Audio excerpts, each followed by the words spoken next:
I would say this is the most surprising experience I've had in a very long time. I've done a lot of things and I've had an interesting life, but I was pretty certain of how this was going to go, and I was completely wrong. Originally, I started the garden because I'm from Charleston and we tidy. So I figured is I could pull up all the weeds and I could tidy and I could pick up litter and stuff like that. And so it started that way, very simply. And then the idea came that, well, maybe we could plant something. The marigolds are the biggest I've ever grown in my life. And so the giant ones are the ones that the big bees like. What happens is that they stay out too late or they get exhausted. And I get out there and I look and there they are.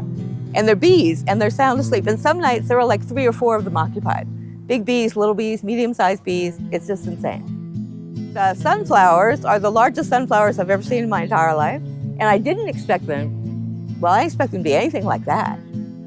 I really wasn't sure if anything was going to grow at all. I'm pretty much sure I was the only person who thought they might grow, like 1 or 2 things, because I figured I could grow flowers. The vegetables have been a shock. So a lot of people have learned a lot, I think, and been really excited to see how squash grows and to see corn growing here in the middle of the city. But on a daily basis, I think really what they get out of it, it's really quiet back here. People here are exactly like everybody else. It's easier to think, oh, those are just a whole different kind of people. That would never be me or anybody I know. When you kind of have to understand that it's a lot closer to you than you think, that can be probably a little bit difficult. When I first started the garden, I thought it was just going to be something to occupy my time.